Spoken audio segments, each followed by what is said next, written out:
The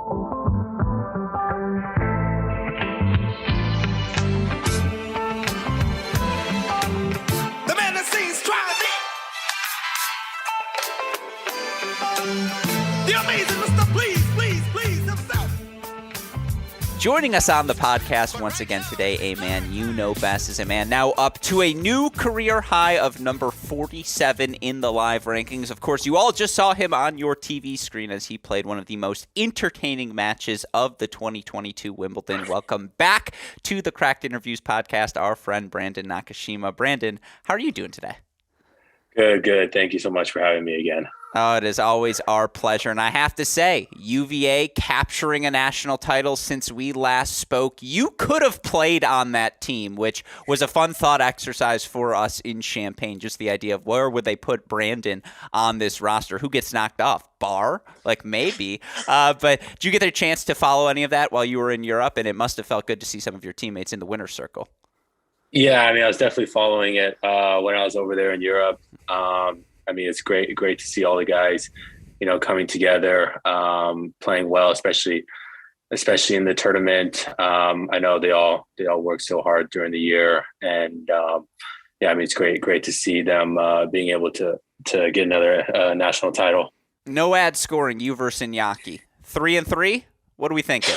I don't know. I mean, I haven't seen him play too much, but I heard he's definitely a good player out there. It's tough to beat. Yeah, no, well, congratulations to Who's Nation. It was delightful to see some of the tailgating being done before the match, and no one quite brings it like the Who's from a fan section perspective. But obviously, if they weren't celebrating the NCAA championship success, they had plenty to celebrate about you from the past few months as you're coming off of a European stretch where obviously you had a ton of success. 4th round of Wimbledon, 3rd round of Roland Garros, but even beyond that, for you to go play events like Barcelona and Madrid and have to come through qualifying events in Rome, what was that European summer like for you? What growth did you see in your game? Yeah, I mean, I think I saw a lot of growth in my game. I mean, no matter the results, just being able to get those good quality matches under my belt, especially on the clay, which is definitely not my strongest surface, but I mean, I feel like I've definitely improved a lot. I think my game is progressing in the right direction, and it definitely showed at the Grand Slams. Making the 3rd round at the French, which I never really thought about, and then making 4th round at Wimbledon. I think it's just great to see the hard work paying off.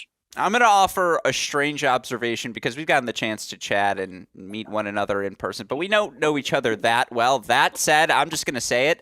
Have you put on like 10 pounds of muscle? Like, I'm just, again, you're looking a little bigger out there, and I'm curious if that physicality has been a focus of your development over the past few months, because when I look at the difference between 2020 Brandon at, say, the JC Aragoni event and you now, I do see some significant strides that have been made.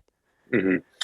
Yeah, I think physically I've definitely improved a lot the past couple of years. I think I was talking to my team a couple of weeks ago, and we were saying like I've definitely put on some muscle since the beginning of the year, but also I've lost some weight as well. Just trying to eat healthier, being able to be a little more fit out there on the court. And so I think it's great to see, all that hard work, paying off, especially at the Grand Slams. And I know there's still a lot of other improvements to do, but I think it's nice to see how my physical aspect has been developing the past couple of years. We talking medium to a large shirt size? What's the deal? Again, give us the download here on the Cracked Interviews podcast. No, I've always been a large shirt. I think I still am right now. That's true. That's what I like to hear. But you talk about, and again, you're 20 years old, turned 21 at the start of August to make the second week of a slam before that. Obviously, the sort of experience you were looking for early in your career. But you talk about the sacrifices you've made over the past few months in terms of eating healthier. We hear players talk about that, but I'm curious, what does that look like? What changes have you made now in your, second full year of pro tennis that you see paying dividends on court? Yeah, I think it's a little combination of everything, really. Last year was kind of like my first full year on the tour. And now coming back for the second year, I think I'm kind of used to a lot more things, the traveling, the matches, just being away from home for a while. So I think that definitely plays a big role. Those past experiences from last year. Obviously, I've have so much more to learn, being only 20 years old still. But it's nice to see those changes.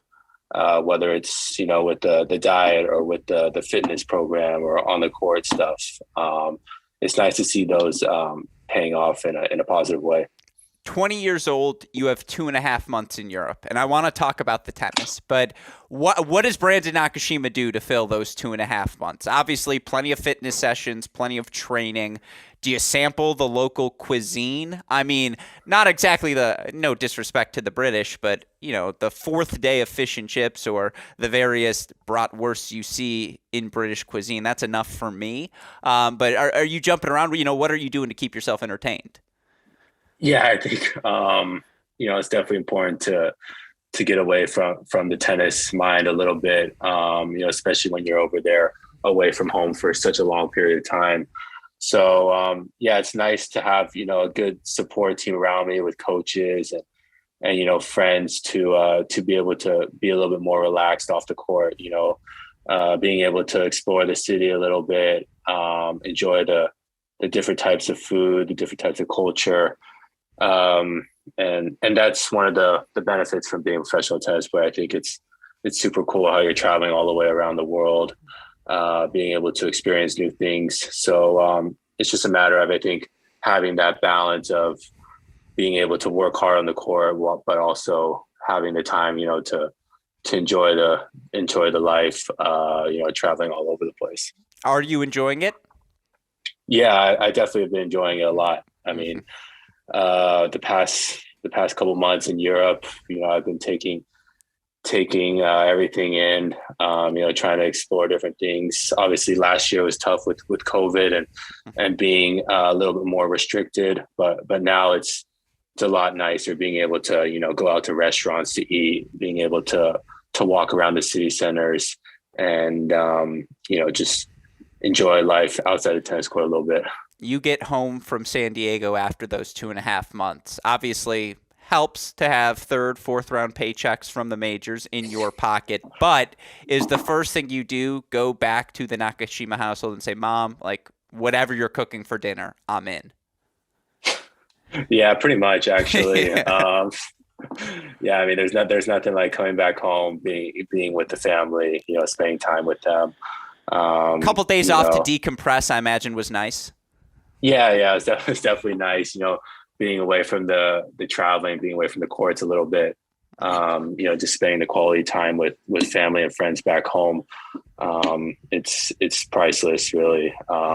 And I think it's also important, to have those times away from the court, whether it's, I like to play golf on my days off or, going to the beach with friends, just to relax the mind a little bit. Mm-hmm. And, again, great to get to hear that you're enjoying some time off the court in the San Diego area. I do want to talk about the growth on court. You talk about the progress on clay. 4-7 last year, 5-5 this year, but you played a full ATP Tour schedule. Watching you play, and this gets back to the off-court training and the strength component. I watched the serve. I watched the +1 in particular. It feels like you are going after those free points a little bit more vigorously now. And, clay court tennis is one thing, but watching some of the grass court matches you played as well, whether it was against Stevie or Sam or Tommy, mm-hmm. Has the +1 been a focus of yours over the past year? And has it, do you see it paying dividends? Yeah, it definitely has been a main focus, the past couple of months, especially on the grass, being able to have those quick, short points and, being aggressive right after serve, right after first ball. I think it's super important.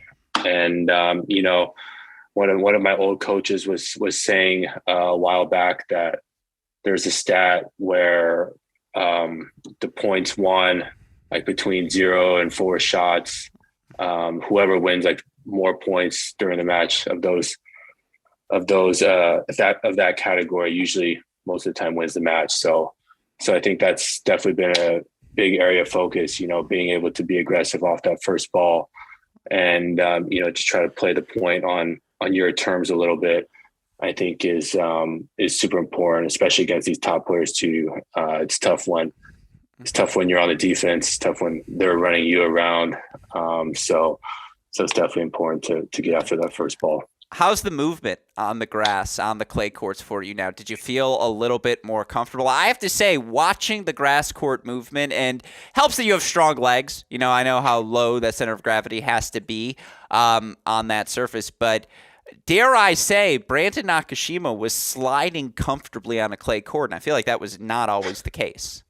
Yeah, it definitely wasn't the case last year. No, I feel like I definitely was more comfortable on the clay this year.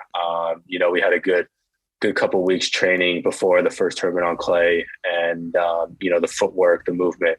I think I've got so much more comfortable with every single week, with every single match, and obviously the fitness plays a big part in it. Also, being able to last the long rallies out there, having those strong legs, like you said.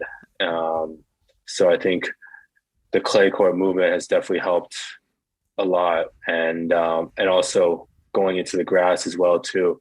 I think most of the movement is the same.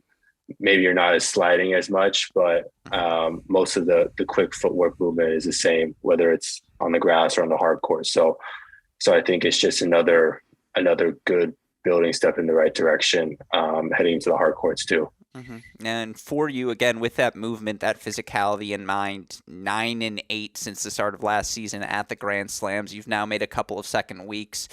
Do you feel better prepared for best of 5 just in general? Because again, watching from afar feels like you are prepared to, again, 3.5 hours. I know for Southern California, Zach Svida, that's the warm up, but 3.5 hours, it feels like you're ready for that challenge now. Yeah, I feel definitely more comfortable 3 out of 5 set matches. Having a few 5-set matches under my belt now, I think I feel pretty good physically out there, being able to keep up with all the top guys. So I think when it comes down to those Grand Slam matches and battling out in the 5th set, I feel pretty comfortable and I like my chances for the most part. Well, it's fascinating to hear you say that because, again, the 3 losses this year at the Slams: Berrettini, Zverev, Kyrgios. By the way, not too shabby, my friend. 20 years old. I'd like to remind everyone of the listeners that that's who he's coming up against. What do you learn from those matches? What's different about them that maybe you're not there yet? Yeah, I think there's definitely a lot to learn from those matches. Also playing on those big courts too, I think it's just another good experience, win or loss. Those top players, I think they bring such a high level of tennis and physicality out there. So I think there's definitely a lot to learn from, definitely a lot to improve on from my aspect. But it's nice to see that I'm able to have those good matches with those top players, being able to compete with them, hang with them from the baseline, and give myself good opportunities out there. What do you do to game plan against Kyrgios? Is it just like, I will not even look at him? I'm just going to look at you, box. He's going to do his thing. I was talking about this. Well, I think we did it publicly on the stream. I was talking about this with Bradley Klahn, and in his experience, it was, look, not only is Nick going to do Nick on the other side of the court, but at the same time, you have no rhythm because he's hitting the big serve. Yeah. He's hitting the big +1. So not only are you frustrated mentally with everything going on, but you're frustrated with the lack of rhythm. What do you do to game plan? Yeah, I think that's what makes him so dangerous out there. I mean, it's tough to go up against him because his serve is so big. He can hit all the spots. And on top of that, it's tough to read most of the time. So you never really know what's coming at you. So you just try to take every opportunity you can out there. my game plan was just kind of just focus on myself, focus on my service games. I know he was going to go up and down a little bit, and just try to take the opportunities on his service games. I knew I was going to get them at some point, but yeah, in the fifth set, I think he definitely raised his level quite a bit, and that's what makes him so tough out there. You kind of never really know what to expect. It was a hell of a match, no doubt about that. What's the strangest text you got after that one? Because everyone was watching. We can be honest. It's round of 16 Wimbledon. Obviously, Nick being Nick. I'm sure you got some texts, right? Like, I'm sure you got plenty, like, from me, hey, great match out there, fun. But, is it the third grade teacher you haven't heard from since the tutor session before the boys 12 hard courts who's like, hey, Brandon, it's good to hear from you. That was awesome. Were you getting those sorts of texts? A little bit. Yeah. I mean, it's a little bit from people that I normally don't talk to on a daily basis or have talked to them in a while, but it's nice to have all the support from family and friends. Even if I don't speak to them regularly or in a while, it's nice to have that support from them. That's awesome to hear. Well, again, it's been a lot of praise of you. I'm going to throw one more at you, and then I do want to talk SoCal Pro Circuit. But the volleys for you, I think it's not unfair to say that volleying wasn't always your forte. And I know, and no disrespect to Coach Lopez, but I know, they don't teach volleying in Southern California until you're 14. It's like a rule. You got to get to this stage of the level ones before you get there. Just kidding. But the point being, I feel like sometimes early in your career, maybe even to your detriment, you forced yourself forward just to get more comfortable. I will say it now. Brandon Nakashima, pretty good volleyer. Like, I feel like that has become a part of your game. Is that fair to say? Yeah, I think so. Definitely when I was in the juniors or when I was growing up, most of my coaches were kind of trying to develop me to be like kind of an all-around player, really. So, just having that variety in my game, being able to come forward, I think it's definitely improved over the last couple of years, especially in college too, playing a lot of doubles. And, I think it's super important now in today's game, especially with the men's. It's so physical out there, and it's important to be able to have those opportunities to finish points at the net or use that variety to your advantage a little bit. So I think it's super important, and I definitely encourage all juniors, all other players to work on that volley game, to work on that transition game. The B-knock serve and volley, when it's shown, it's special. You're just like, this is the fun stuff. Now we know he's feeling it. And, yeah, again, it was spectacular. Just the variety you showed, the physicality throughout the course of Wimbledon made it such a fun experience for all of us fans to enjoy. With that in mind, you talk about, again, the pro opportunities, and you talk about early in your career. Now, you're a bit of an exception because all of us, the last thing all of us as tennis fans were doing before the pandemic hit in 2020 was celebrating the summer of Nakashima, Tiburon quarterfinals and Fairfield semifinals, Charlottesville semifinals. You came on so strongly at the challenger level after turning pro after your freshman season 2019. You didn't have to spend long on the future circuit is the point I'm trying to make. You were able to make that quick transition to where you are now making second weeks at slams. That said, you have been a big supporter. One of the reasons we were able to have you on the show today is in coordination with our friend Chris Boyer, who has put together the SoCal Pro Circuit. Of course, 6 ITF futures events being held in the San Diego, Los Angeles area. How valuable are those playing opportunities to young, aspiring pros? And, again, what leads to your support of this SoCal Pro Circuit? Yeah, I think it's super, super valuable to have those future level tournaments in Southern California. I've always said that Southern California, the tennis is such at a high level, especially in the juniors too. So it's nice to have those tournaments, close to home, and being able to compete against all the other top players.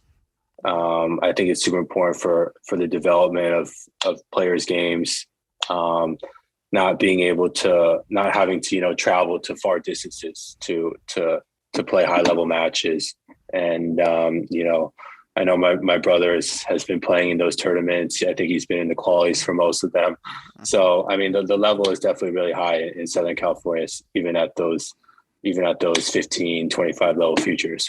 How much time did you spend at Los Cab or Kramer Club or just all of these different places? I feel like that's where the SoCal Pro Circuit runs through. Yeah, I mean, Los Cab is definitely where the Southern California tennis is based. I spent a lot of time there in the juniors, playing a lot of tournaments, and I've always had good memories there. I mean, hopefully I'll be able to come back one day, but yeah, it's nice to see them having these pro tournaments and all these young juniors having that opportunity to play here in Southern California. It's a cracked racket centric question. Did you ever play Maze Cup? No, I never played Maze Cup. You must have gotten the invitation, though. Obviously, Maze Cup. I think so. Right, Northern California versus Southern California. Again, in the circles I run in, like there are legendary stories of Mackie McDonald leading Northern California to their first victory in like 2.5 decades in the Maze Cup. And you talk about, again, the rich tradition of Southern California tennis. I mean, did you ever attend the LA Open? What does it mean you got to play San Diego last year, certainly. What did it mean to play truly a hometown ATP event? I mean, it was great. It was great. I mean, so it was such a nice tournament too. I know they kind of planned it all last minute, but I mean, it was such a nice tournament, very well run. I think the community really came together and put on good support for the tournament throughout the whole week. I had a lot of family and friends that were able to come out and watch, and it's great to have most of the top players really that were playing the event. Having all the San Diego community be able to watch these top players. So, I mean, hopefully they'll have that tournament in the future someday again. I'm not sure about this year, but no, I mean, anytime when a top level professional tournament can come to California, I mean, it's always going to be a good event. Do you stay at home? Yes, I stay at home. I can't even imagine what that. Yeah, for a pro tournament, you're like, oh, I'm sleeping in my bed. You're like, this is crazy. Yeah, it definitely felt weird a little bit. It definitely didn't have that tournament feels like in a hotel, but it was nice to have a little something different. Yeah, I can imagine. And with that said, again, you spend 2.5 months in Europe. I know you were just back home, as you alluded to, in San Diego. Now, last year, you make the final of Los Cabos. Los Cab. Mm-hmm. Sorry, it was inevitable. You make the final of Los Cabos. You make the final of the John Isner Open, a.k.a. Atlanta. You get to play some defense with your points this summer. With that in mind, I'm curious, I mentioned it, top 50 in the rankings for the first time in your career. Mazel tov, my friend.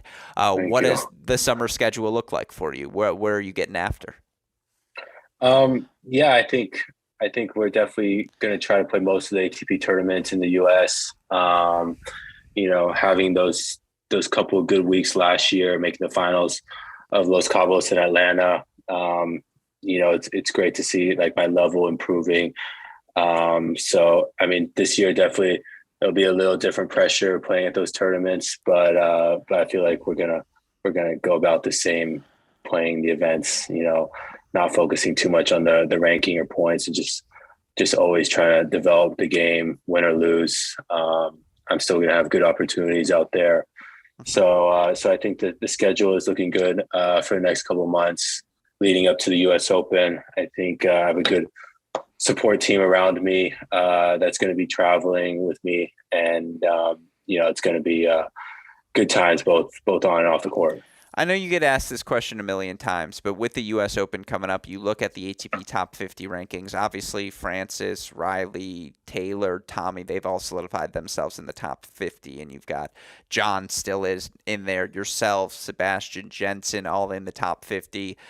Do you actually monitor their success? Are you aware of what's going on with them? Because, as we look towards New York, could be a really exciting summer for American tennis fans at the U.S. Open.